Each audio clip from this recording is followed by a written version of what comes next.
In 2013, Russia fought in the last war. In 2013, Russia lost, along with everyone else.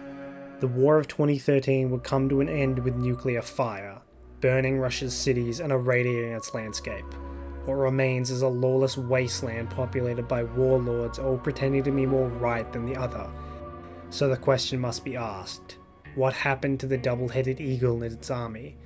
The upholders of law and civility? What happened to the government and the military? This is focusing on the Metro games, but I'll also be discussing the books as well, especially in parts that the games lack information. Although many things from the books can be reasonably assumed to be true in the games, the two mediums do branch off from each other quite a bit by the third entry in both series. So I'll make it clear which medium I'm drawing the information from each time, and when I believe it to be information exclusive to one medium that would not cross over to the other, I will also make it clear. And needless to say, this video will also contain spoilers for all of the games and books, except for the Metro Universe books. So let's begin where it all began, the Metro.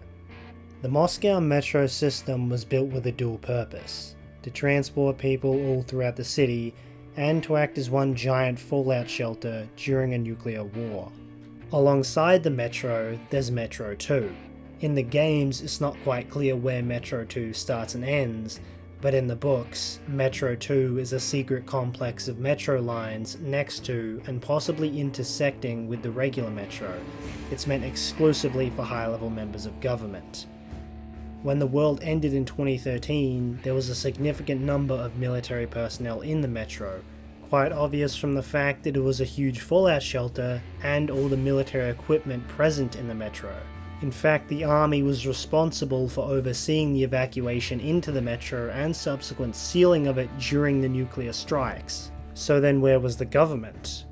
Well, the first clue to any sort of government we have is this quote from the books. The united system of government disintegrated, and the Metro was transformed from a complex object of civil defense, a huge fallout shelter, into a multitude of stations unconnected by a single power, and was plunged into chaos and anarchy. No such information seems to be present in the games, however this can easily be assumed to have happened in the game universe. So it seems there was a unified Metro government for a short period of time, but it did disintegrate. I don't think this government was very official either.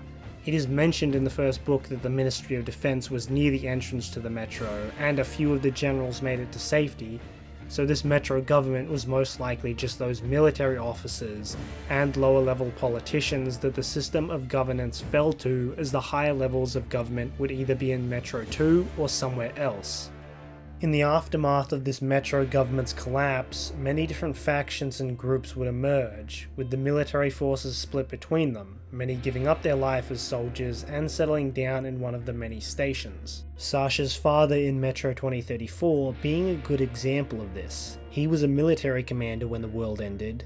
Afterwards he commanded his station, supported by his soldiers that stayed loyal to him even when he was overthrown by communist revolutionaries. The major factions, however, would be built on military power and knowledge, although most of these former servicemen would be fighting against each other, as many of the major powers in the Metro are opposed to each other. But some of these factions hold more legitimacy than others. The Fourth Reich is obviously the furthest cry from pre-war Russia. Given Russia's history with Germany, it's very unlikely many servicemen would be part of it, evident in its size and military power.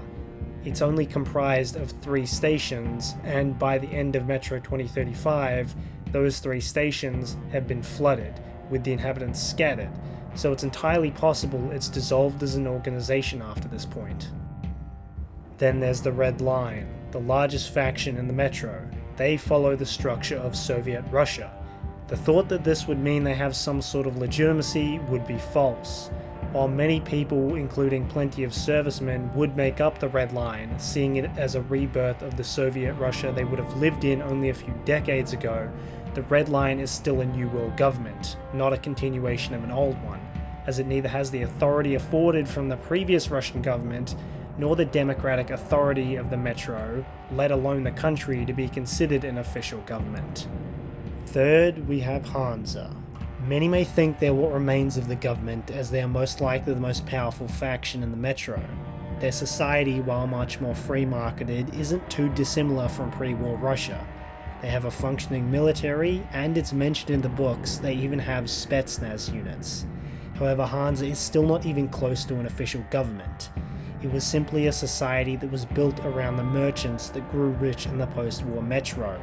They may seem more friendly than the Red Line or the Reich, but that is simply because conflict is bad for business. Even the soldiers, while many of them likely being former army, are merely mercenaries. They've all but given up their allegiance to the government in favour of Hansa, unlike the next faction, the Spartan Order, an incredibly small military force composed of the most elite soldiers in the entire Metro. It remains neutral politically, focusing its efforts on eliminating dangers to the Metro.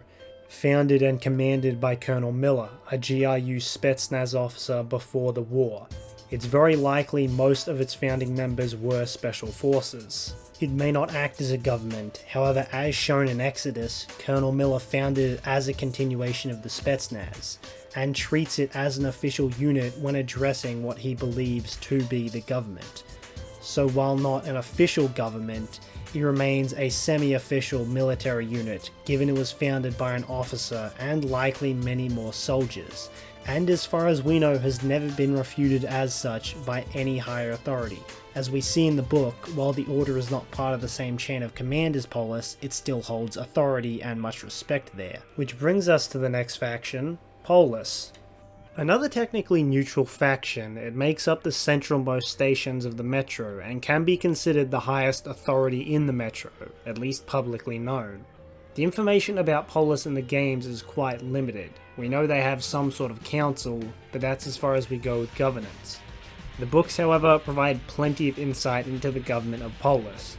As previously mentioned, the Ministry of Defense was near a Metro entrance, more specifically Polis. So quite a number of servicemen from the ministry, including a few generals, made it to the Metro before the world ended. Add on top of that all of the soldiers already in Polis, and any others that would flock to Polis after the collapse of the government throughout the rest of the Metro, and you have the single largest remaining remnant of the Russian army in the Metro, and maybe some people from other branches that have become de facto soldiers. It's said that originally the military ruled over Polis, and it's not exactly clear whether this was part of the unified government or not, but in Polis at least, people didn't like the military rule and eventually a council was formed, half of it consisting of military officers and the other half consisting of the Brahmins, who are made up of librarians, scholars, scientists and the like, that essentially act as a civilian government to balance out the military. So the remaining Russian army in Polis still holds power, and they are still the Russian army, or at least the closest thing they can be to it. In 2033, they prominently display the coat of arms, the two-headed eagle, on their equipment and as tattoos. There's quite a number of them as well, as they serve as the defense force of Polis, assisted somewhat by the Spartan Order, and they obviously have legitimacy considering the surviving generals and no doubt other soldiers. So even though they do still actively recruit in the Metro, they are an as official as possible continuation of the Russian army. This information I feel can be taken as true to the game universe as well, because it would give more explanation as to how Polis stays neutral, because while they may not be the strongest faction in the Metro, they're damn near it.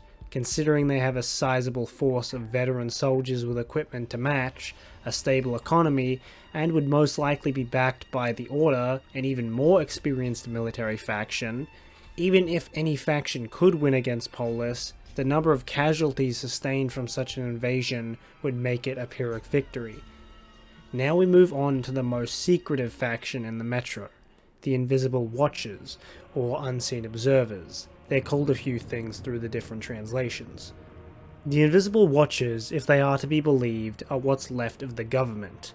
We get quite a bit of information about them in the books, but not so much in the games. However, both mediums differ in the information presented. In the books, the Invisible Watchers seem to be led by a man named Besilov. Of course, it's hard to verify anything about the Invisible Watchers as true, because all of the information is given by Besilov. He explains the Invisible Watchers are the remnants of the government and have been controlling all of the events throughout the Metro, including the main factions of the Metro, for the purpose of keeping the population controlled, which is in part helped by the radio jammers they operate around the city. When Artyom inquires about the rumors of the government evacuating to bunkers in the Urals, because throughout the books many rumors of government bunkers in the Urals are talked about, including tunnels that lead to these bunkers, Besilov's response is that the Invisible Watchers never intended to leave, but rather are shepherds that must herd the people. However, I think Besilov is almost completely full of it. Really, the only reason the Invisible Watchers are not in the Urals is because they are not the government. Or at least, they are not the government they make themselves out to be. The first major giveaway is the fact that Besilov just walks around the Metro freely. If he was the president of Russia or someone else high up, he would be recognized. But he isn't. No one knows who he is. He says he was a politician before the war, but it was obviously a much lower level position. It is possible he isn't the leader, but rather just the one responsible for dealing with outside matters, yet it's never indicated as such. The bunker they occupy is also not in Metro 2, but rather the regular Metro, and while it was originally a Soviet bunker, by the time of the war it was under private ownership. They don't even reside in a government facility. That whole speech that Besilov gives to Artyom about how he loves the people and how their purpose is to shepherd them is just a lie. They aren't in the Urals because none of them were high enough up in the government to go there. Besilov only pretends as though they choose to be in Moscow because he is trying to convince Artyom of their righteousness. In the games they use the same sort of lies, but this time with Colonel Miller. They told him that they were receiving orders from High Command at Mount Yamantau. As I'll explain later, we know this to be a lie. If they were really the surviving High Command, they could reveal themselves as such, not pretend to be receiving orders from somewhere else. So in both instances, we see the Invisible Watchers lie a lot, especially about their level of authority. Whether the Invisible Watchers can claim legitimacy to being the government is up for debate. I would argue that they are too low level and fail to act in a way that would warrant them being considered the real government. In actuality, the fate of the real government is much more grim. In the Metro, the fate of the actual government seems to be shown. As explored in the books, the Kremlin, what formerly housed the highest level of government, is quite mysterious. The Stalkers talk about how the Kremlin is still standing, yet rather than it being a persevering symbol of Russia, it's a haunting reminder of the dead city. They say that the Americans didn't use nuclear weapons on it, but rather biological ones. Experimental. Even in 2033, the stars still shine, entrancing people in it, mystically pulling them towards its doors, never to be seen again. Even Artyom collapses at the mere sight of them, hence why the Stalkers have rules to always go in pairs. But we soon find out the horrifying explanation behind this. When Artyom, accompanied by Miller and a squad of rangers, make their way into Metro 2, eventually coming upon the station directly beneath the Kremlin's walls, they find the cause of the hypnotic pull. Initially it makes Artyom lose consciousness. Hastily woken up, he sees it. A gigantic living mass of sludge. With its immense psychic power, the sludge makes many of the rangers willfully walk into it, where they are completely digested before eventually Miller lights it on fire, allowing them to escape while it retreats back down into its lair. This is likely what remains of the government. If it's not already obvious, this biomass is the result of the bioweapons used by America on the Kremlin. As we see from its depiction in the book, it just completely consumes any organic material and presumably grows from it. So when the Kremlin was hit with this bioweapon during the war, it consumed everyone that was in the Kremlin, and anyone that was evacuating into Metro 2, hence why Metro 2 is completely empty. Now it's not guaranteed that this biomass consumed the executive branch of the government, the very top, but it did consume anyone in Moscow with access to Metro 2. In the games, however, it's similar but different at the same time. The journey to the station underneath the Kremlin as the penultimate event of the book is replaced with the capturing of D6 in the first game. But still at D6 we encounter some sort of biomass. It doesn't have the psychic abilities of its novel counterpart, but it's still intelligent enough to know that Artyom and the other rangers are a threat. But the really interesting part is that in the second game, we can walk past the Kremlin with no ill effects. You may think this is because the Kremlin creature doesn't exist in the game universe. In actuality, it seems to be the opposite. The pages of Artyom's journal that can be found in this mission very much describe the creature encountered in the books, and Artyom also recounts how the Order purged the creature with fire, hence why the psychic effect of the Kremlin is no longer present. Again, you may be saying it's just a mix-up between the games and books. Possible, but the idea given off from the novel was that the Rangers only hurt the creature with the fire, whereas here it's been completely eradicated. And in D6, Miller mentions how they'll have to finish clearing out the biomass from the facility. So I think what makes a lot of sense here is that the biomass under the Kremlin either split into two or just grew bigger. As we see in the game, it's more like a big tumour just clinging to the walls of D6, whereas in the books, it's more like a living liquid. So I think in the game universe, once the biomass consumed everyone in the Kremlin and it started to grow, it probably began growing outwards, and as more people were drawn into the Kremlin and eaten by the creature, it eventually made its way to D6, which connects to Metro 2. Once there, it ate everyone stationed at that bunker, and then started feeding off the reactor. The only problem with this theory is that the D6 biomass doesn't have the psychic powers, which is why I think it makes more sense if this biomass split off from the other one and has now lost the psychic ability as it now relies on the reactor for food, not drawing in prey.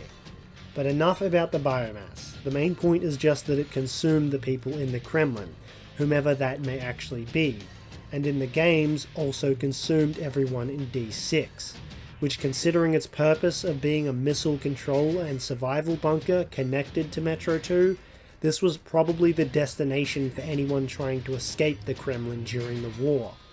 Regardless of whether anyone actually made it from the Kremlin to D6, it would have already had people stationed there. Given it would have been an active facility and just underneath a city, there would be many soldiers, scientists, missileers, and other workers present in the bunker during the war. So it's possible this is where the Metro government was, and when the biomass took over the facility, this may have been why the government fell apart, as its leaders were killed. Of course, for this to work, they would have to communicate with the stations over long distances. So maybe D6 could control the PA systems for the Metro. And speaking of missileers, we do know what happened to them mostly. There's a few encountered in the books, and some people blame them for the war. We also hear talk of some in the Spider-Lair DLC for Last Light.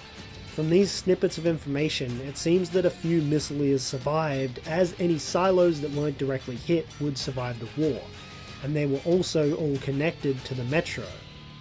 So that covers everything surviving or not surviving in the Moscow Metro. But Russia is a big place, and there's more information out there to go through if we want the full picture. In the novels, we hear from radio operators that were on the air just after the war. They detail that there were plenty of submarines still out in the water when the war happened. Some of them saw no point in continuing the war, while others fired their missiles in revenge. Then we hear of a tank crew that managed to make it out of the city and settle down, thanks to it being a new model that had radiation shielding. It's quite possible there were more of these tanks to make it out as well. Artyom finds the writing of a woman that was trapped outside during the war, and she noticed that there was a tank rolling through the city days after the war. It's possible this could be the same tank or another. Hell, it's even possible there was some sort of command structure remaining on the surface for a short while. But Metro Exodus gives us the only first-hand look outside of Moscow. In it we can see the fate of the surviving military and government. We can see in Sam's story that at least one subcrew has survived, building a settlement around the submarine, and they talk of an elite bandit group that used to terrorize the others, until those other bandits combined forces to eliminate them. This elite group possessed high-tech military equipment and exceptional training. At least one character suggests they were former Spetsnaz. However, even this bandit-ridden landscape with only one safe haven, this is the best scenario we see. Everywhere else we look, there's nothing but death and lawlessness. In Novosibirsk, we see that an entire military unit, OSCOM, survived mostly intact in the city's metro. Yet still all that's left by the time we arrive is bones. The society that survived in the metro, governed by the military, could only survive in the highly irradiated city because of an anti-radiation drug that was manufactured before the war. So when it began to run out, the citizens started rioting, and the military started killing the rioters. All the while, the military command tried to leave while gassing all soldiers and civilians still remaining in the metro. In the end, everyone save for a single boy was killed mere weeks before the crew of the Aurora reached the city. In the Caspian, all that's left of the intelligence facility, Caspian 1, are skeletons. Although they held on as long as they could, the facility would break down, causing gas to flood into it, killing everyone who refused to abandon their post. Now the Caspian is filled with nothing but bandits, and we see in the Volga that some of the bandits are wearing military uniforms. This is likely from the naval facility nearby, and it's probably indicative of the larger situation. Most of the people we encounter in the game are bandits, and given that military personnel with combat experience are better prepared to survive, it's possible a decent chunk of these bandits were former military. Yet that's only a small taste of the evil that would be found in the post-apocalyptic Russia. Many people talked about the Ural bunkers, hoping to find transmissions from them, believing there to be a way to travel to them from the metro. In Exodus, we finally see at least one of these bunkers, in Mount Yamantau, the Ark. As we approach the facility, we see many vehicles sitting outside, some just skeletons left from the war, others holding luggage and supplies from people that have journeyed to Mount Yamantau. Many tanks and APCs among them. Apart from the actual military vehicles, it's likely that the vast majority of people that came to the mountain were military, given the nature of the message that contains the coordinates to it. But of course, once we enter the facility, we see the horrible truth. The government in fact never made it to Mount Yamantau. The facility was still under construction when the war happened, meaning the food stores weren't filled. This led the civilian construction workers and the military communications officers to broadcast messages on the radio calling people to the mountain, upon which they would eat them, making everyone in the bunker cannibals. Props to this one guy that decided to go all Doomguy on everyone for it, but considering the population of the bunker at multiple thousands, it's unlikely he or the Aurora crew made a dent in their numbers. But considering they did at least kill the communications officers, the inflow of people may stop. Now obviously there's a level of irony here. The government built this bunker with the intention of withstanding nuclear war, but all it was used for was killing more people. In fact, given how many surviving military personnel would have come here, this bunker has killed a significant number of the remaining military in post-war Russia, potentially crippling any attempt there would be by the military to regain control of the country. But still, we don't know what happened to the actual government. Given Dmitry Glukovsky and Foray's opposition to war, and the recent events involving Russia, it's likely we won't see the Russian government depicted in any of the future Metro material, but I still find it weird that the government isn't shown in Yamantau. Maybe it was something to do with getting it released in Russia, but having the government itself turn into cannibals works a lot better. They're the ones who ordered the construction of the bunker, so it's more fitting they're the ones to suffer without food rather than some random construction workers that happen to be there. So while I don't think it very likely, given just the lack of any confirmation as to the government's fate, it's entirely possible they could still be out there somewhere. After all, the Ural bunkers are always referred to as such, bunkers, plural. So maybe there's others, and in the books the bunkers aren't even visited, so anything could have happened to them. So overall, the entirety of Russia's military that hasn't resorted to savagery is either dead or broken up, with the only exceptions being the army remnant in Polis and the Spartan Order, given that the submarine in Vladivostok is either destroyed or in America by 2036. The government's fate is also unknown, but Russia is a big place, and we won't know the fate of either of these organizations until we explore the country further. So until then, all we can do is wait.